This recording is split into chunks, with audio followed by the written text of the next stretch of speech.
Hey guys, in today's video you will meet Ethan Crowley, a man who died with his cell phone in his hand and returned with a shocking message about what God revealed about technology and the future of our soul. What he saw on the other side will give you goosebumps. So leave a like, subscribe to the channel, and activate the bell so you don't miss any of our NDE reports. And comment below which city you're watching this video from. My name is Ethan Crowley. I am 33 years old, and until January 6, 2024, I believed my life was under control. No one around me knew, but I was exhausted. It wasn't the kind of tiredness that sleep could resolve. It was as if my soul had been drained drop by drop every day by something so common that no one questions it anymore: my cell phone. I lived in Austin, Texas, worked in IT at an automation startup. He spent 12 hours a day in front of a screen. When I left work, I picked up another one, my cell phone. I scrolled through feed after feed, responded to soulless messages, consumed 15-second videos as if it fed me. But it only left me emptier. That night, I was lying on the couch, lights off, just the glow of my cell phone illuminating my face. I hadn't slept properly for 3 days. I was taking medication for anxiety, mixed with coffee, energy drinks, anything to keep producing, posting, responding. It was as if the entire world was inside that glass rectangle, and I couldn't stop. It was then that I felt an absurd pressure in my chest. Not pain. It was as if someone had pulled a cord from inside me, an internal disconnection. My vision darkened at the edges, and the last thing I saw was a notification on the screen.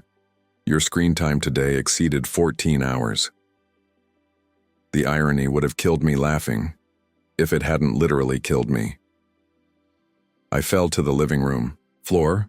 The cell phone slipped out of my hand and ended up under the table. My heart stopped.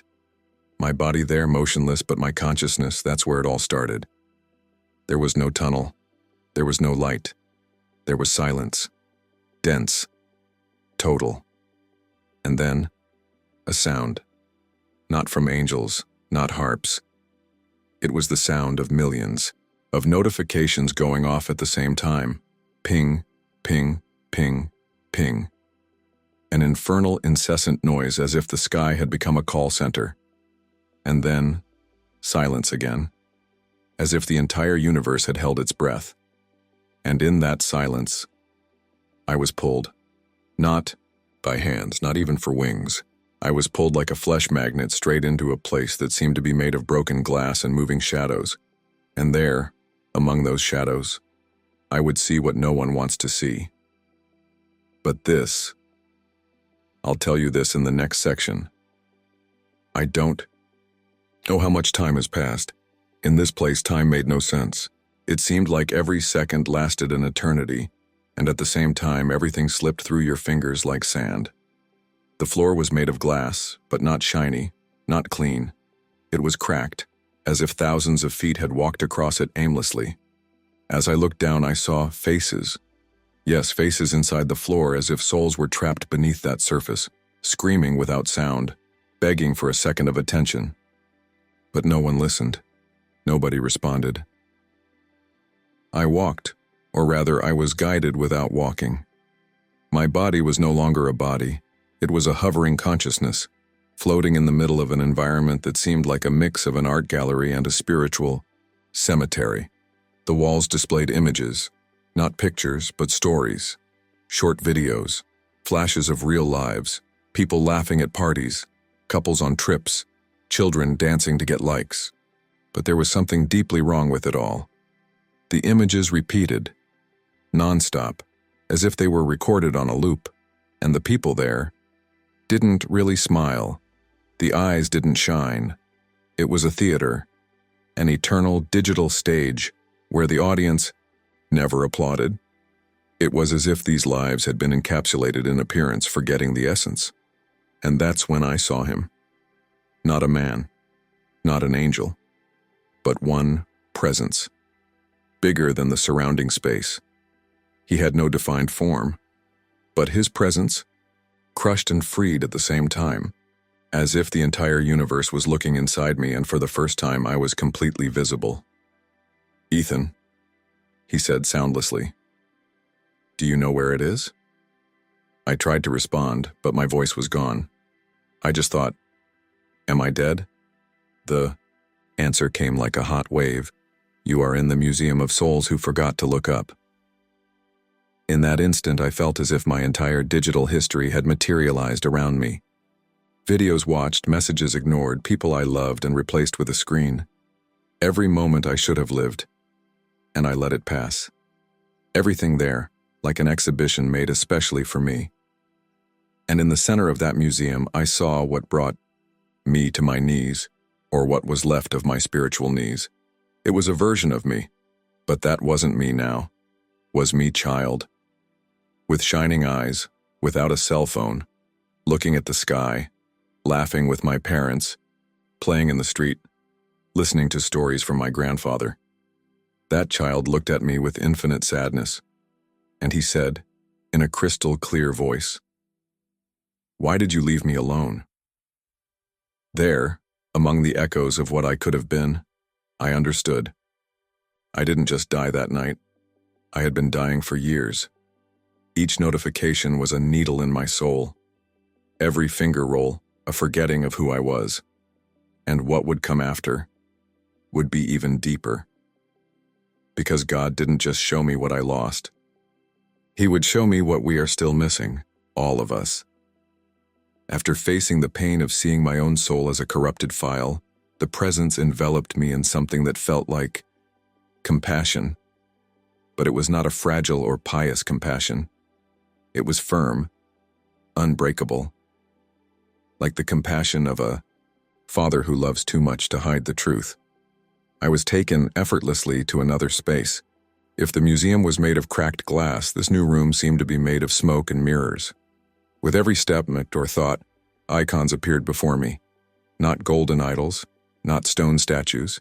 They were apps, familiar logos, social media, video, platforms, games, notifications floating like electronic incense. They looked harmless, even pretty. But as I got closer, I realized each had eyes. They looked back at me, not angry, hungry. And then the presence spoke again, not in words, but directly into my consciousness. These are the new gods, but they didn't create you, they just consume you. I was paralyzed, because I knew every symbol there. It was my world, my everyday life. But now I saw them for what they really were. Each invisible idol was connected to a multitude of wires, not metallic but spiritual. Wires that came straight from people's chests, wires that bled light. I saw the faces of teenagers with dull eyes chained to their devices like puppets. I saw couples holding hands, but the wires went in opposite directions. I saw pastors trying to preach while half the congregation slid their thumbs up, down, side to side, connected to everything but the message. And then I saw it. Myself. In my room. In the dark. Crying without knowing why, surrounded by devices, but alone. So alone it hurt. They are not evil, the presence said, but you fed them with your attention, with your time, with your soul. At that moment I realized, it's not the cell phone itself that kills. It's what we stop living because of him. It's the love we don't feel. It's the prayer we don't pray. It's the silence we never hear. I saw an altar, an empty throne, and above it, a single sentence written in vivid light. Who did you give your first look at of the day? I was crushed by this question, because my answer was never God. It was always the screen, always notifications, always the digital world screaming my name, while the sky whispered and I didn't hear. The idol room slowly disappeared. And what came next was even more painful, because it wasn't about me. It was about all of us, about what we're still doing, without realizing it. Suddenly, as if passing through an invisible membrane, I was thrust into a new scenario, an entire city made of artificial lights and digital noise, a mix of New York and a futuristic dystopia. Except, it wasn't the future. It was now. It was our world, seen with spiritual eyes. The streets were crowded, but there was no human noise. No conversation, no laughter, no crying. Just the sound of notifications, ringtones, alarms, and clicks. Thousands of people hurried around with their faces immersed in screens that floated in front of their eyes like holograms, as if each person was locked in an invisible bubble, walking side by side but completely alone. I looked up at the sky, expecting to see stars, clouds, anything. But up there was only a glass dome, and behind it, even bigger screens broadcasting influencers, viral videos, advertisements with fake smiles and dead eyes. The light didn't come from the sun. It came from the screens. And then I saw something that chilled me inside. The souls of these people were shrunken, not erased, but reduced, as if they were small candles flickering inside bodies that worked on automatic. Some had almost no lights at all, but were still on, as if they were begging for silence, by connection, for something real. I was taken to a square. In the center, there was a large sculpture made of cell phones, tablets, and cables intertwined like a thorny crown. It was a modern altar. And around him, I saw children with empty eyes, teenagers repeating dances like zombies, adults crying for no apparent reason. All before the altar, offering the most precious things they had: attention. The presence was with me, always, silent, until that moment. They are not lost because they sinned. They are lost because they forgot to feel. I felt a pain that wasn't mine, was the lament of the entire sky, because while everyone believes they are more connected than ever spiritually, are further away than they have ever been. And then the city fell silent. The screens all turned off at the same time. The crowd stopped. And in the midst of that sudden silence, I heard a whisper coming from above. They don't know it, but they are dying awake. I cried, not because I was scared, but because I understood. I was one of them, and I still am if I don't watch. But the presence didn't bring me there just to show the problem. She was about to show me what can still be saved. After the silence of the city, I was enveloped by a soft light. Unlike that artificial light I saw before, this was Viva, as if there was a heart beating inside her. I felt something I hadn't felt in years: true peace. The presence took me to an open field, without technology, without walls, without signs. Just sky, wind, and voices, human voices, laughter, children's screams, music coming from a poorly tuned guitar but full of soul. I saw entire families around a campfire, sharing stories, praying together, looking into each other's eyes. It wasn't the past. It was what could still be our future if we woke up in time. I walked among them. Nobody carried a cell phone. Some had them in their pockets, turned off, forgotten. It was as if the glow in his eyes was stronger than any screen. And then the presence said to me, "This isn't nostalgia. It's a reminder of what you were born to live."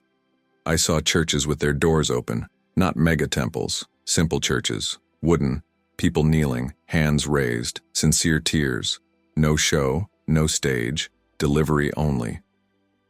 I saw young people with physical, Bibles in their hands, underlined, worn out. I saw teenagers praying for each other instead of comparing themselves online. I saw parents hugging their children, for real, without being distracted by notifications. I saw people doing something that seemed absurd to me because it was so rare, staying silent together. And in that silence, something happened. I heard the voice of God. Not like before, grandiose, sweeping. It was a whisper, a breath that passed through everything. I never stopped talking. You're the ones who stopped listening. It was as if the entire sky was breathing with me. Because there, in that scene of simplicity, there was something more powerful than any artificial intelligence, any algorithm, any innovation. There was presence, real presence, human, spiritual, divine. And for the first time since my death, I wanted to live again. Don't go back to the old world, but help rebuild this new, the forgotten new beginning. I saw what the world could be if people chose to look up instead of down, if they swapped scrolling for listening, the feed via face-to-face, the drive for presence. And then the presence looked at me, or rather crossed me with the look of truth. But for that to happen, she said, someone has to come back and tell it. And in that instant I knew I would have to leave this place, even with a broken heart, because nothing in the world compares to the peace of being in the direct presence of God. But my mission wasn't over yet, and what came next would be the most decisive moment of my existence. I didn't want to go. My entire spirit screamed to remain in that place of truth, of light, of sacred silence. But the presence was clear. My time there was running out. And before he sent me back, he showed me one last vision, and it was the most urgent of all. I saw a clock, but it wasn't about pointers. It was a notification counter. It rose dizzily. Millions, billions, trillions. Each number represented an interrupted thought, an abandoned conversation, a forgotten prayer. And then the presence revealed something to me that froze my soul. Every stolen notification is a moment I tried to talk to them. I fell to my knees, because suddenly, everything made sense. The moments of anguish we feel without knowing why. The constant restlessness, anxiety upon waking up. We were hungry souls trying to hear God, but always leaving Him on silent mode. Then I was taken to an even darker place. Saw people on their deathbed with cell phones in their hands. Yes, even in the last moments of life, I saw children crying next to their parents' beds while the parents were distracted by videos. I saw mothers with babies on their laps scrolling through feeds. I saw people dying without ever really living. And I saw something even scarier. Souls that, when leaving the body, did not ascend. They were trapped around their own devices, as if the spirit was still trying to continue the addictive cycle even after death. Was a pixel purgatory. The presence spoke to me one last time before the separation. You will come back, but it won't be easy. It will seem crazy to many. They will laugh, they will doubt, they will ignore. But some will wake up. And for those, you need to tell them what you saw. My essence trembled with responsibility. I was neither a pastor nor a spiritual leader. He was just an ordinary guy, addicted to the screen, who almost died from ignoring the invisible. But now I knew. The battle of our time is not between good and visible evil. It's between presence and distraction, between what shines and what really illuminates. The light of presence began to move away, and I felt a pain that does not exist in the human body, the pain of leaving God. But in the midst of that pain, a new peace came, a different courage, because now I no longer lived for myself. I had a mission, and then everything went dark. The noise returned, the pain returned, the sound of machines, of doctors, of life trying to pull me back. And I came back. But Ethan, who opened his eyes in the hospital, it wasn't the same Ethan who died on the living room floor.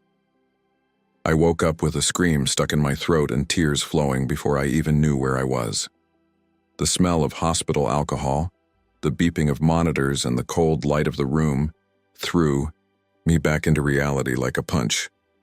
But I knew from the first second, nothing would be the same again.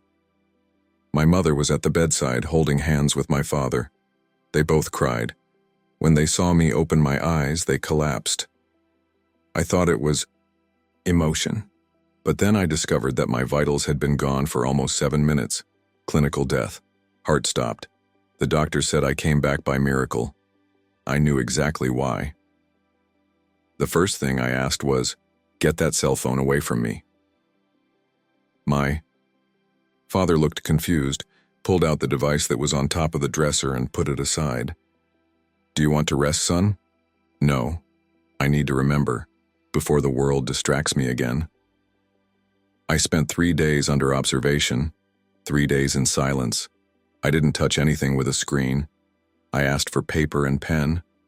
I wrote down everything I saw, every scene, every word, every strand of light, each face erased by the screens. Every tear I saw fall silently in the eyes of a generation that believes it is connected, but lives disconnected from its own soul. My body hurt, but my consciousness was more alive than ever. I felt as if the presence was still with me, inside me saying, "Don't forget, don't negotiate, don't fall asleep again." I remembered everything. The child who asked me why I left him alone, from the crowd isolated by their own digital bubbles, of souls trapped by their own addictions, and God's final words, "Show them what real connection is." And that's when I understood. My mission was not to erase technology from my life. It was to put God back at the center of it. It wasn't about becoming a monk or escaping the world. It was like going back to the world, like a human alarm clock, a living reminder that there is life beyond screens, that there is presence beyond pixels. I started right there in the hospital. I apologized to my mother. I asked my father to pray with me like we did when I was a child. I asked God to let me be a channel of reconnection. And in that prayer, I felt something incredible. The light shone inside me again. And I knew that was just the beginning.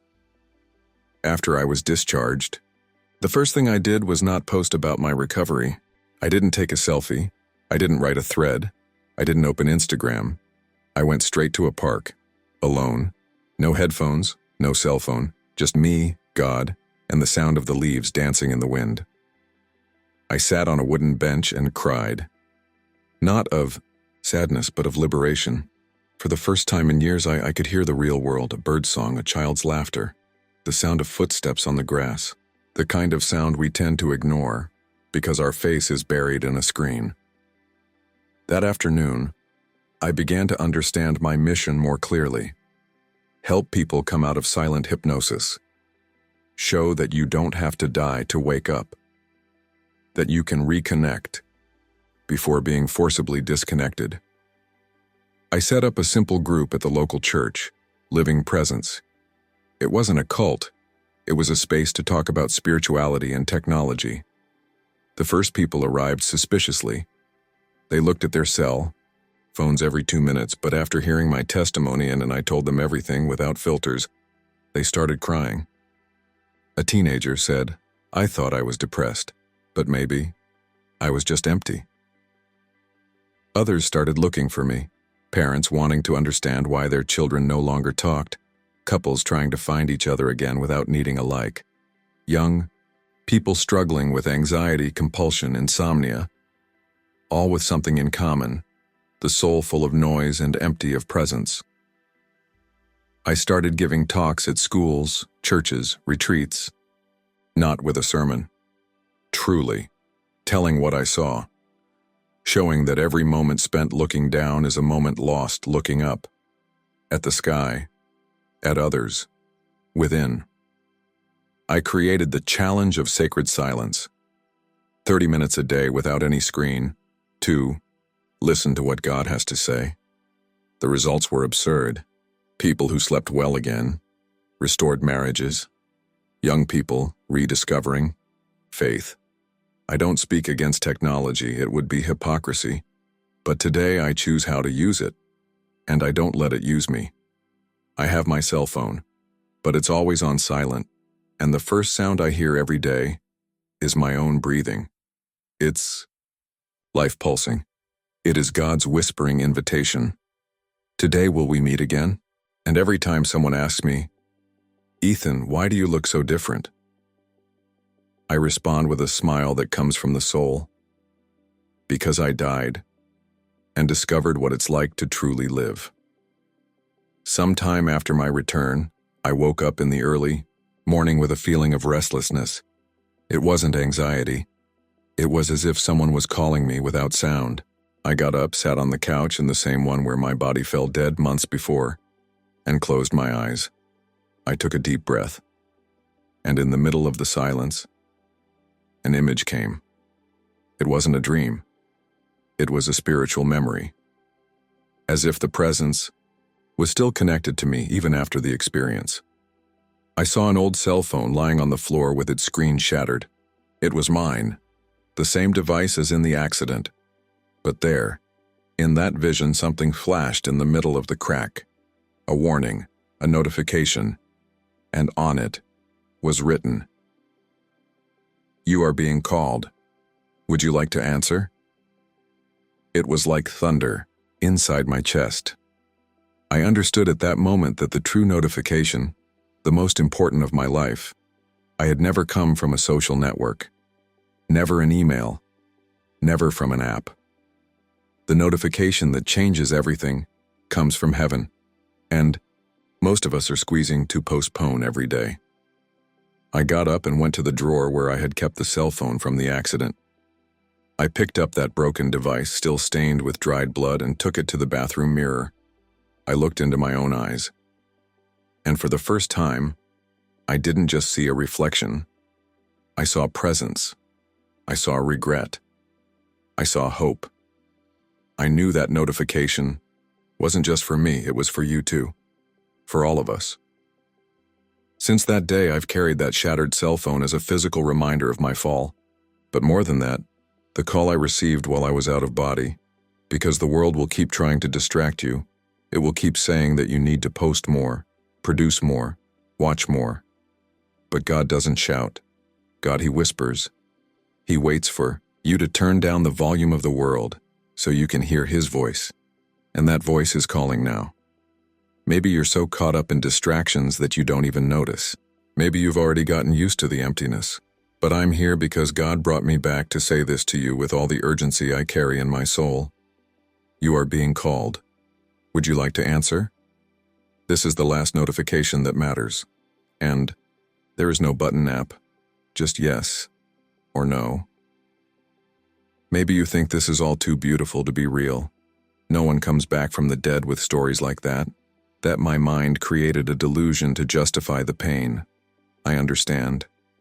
I would think the same. If it didn't make sense, the presence of God crossing me with a truth that no words in the world are capable of translating.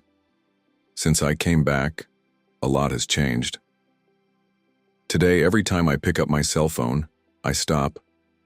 I ask myself, will this bring me closer to God, or will it distract me from Him? Sometimes the answer is clear. Sometimes it's uncomfortable, but I listen. Because I learned to listen again. And do you know what I discovered? What do we look for most in likes, comments? It's not approval. It's belonging. It's communion. It's love. And these things can't be found on a screen. They meet in a hug, in a firm look, in a whispered prayer in the dark, in a leisurely conversation. These moments are the true uploads of the soul. Today, every day before any screen lights up, I take 30 minutes to be silent. No music, no podcast, no motivational videos, just silence. And it is there, in that empty space that the world fears so much, that God speaks louder. Silence, which used to be discomfort, is now my altar. And if you've come this far, if my testimony has touched some part of you that you didn't even know was still alive, then you've already begun to awaken. And maybe today is your day to say, He arrives. No more noise. No more distractions. Enough of living without presence. You don't have to drop everything. You don't need to become a hermit. Just need starting. Today, choose real moments of connection. With God, with others, with yourself. Because at the end of your life, you won't remember what you saw on the screen. You will remember what you felt in your spirit, of what He built in the invisible, of what He chose, even when it was easier to scroll the feed. So, please make that choice now. Turn off your cell phone. Close your eyes. Breathe. Talk to God. And listen. He's still whispering. And if you heard, reply. If you liked this beautiful spiritual testimony, leave a like, comment on your impressions, subscribe to the channel, and don't forget to activate the notification bell to watch each new video and help us spread this message to a greater number of people. Until next time.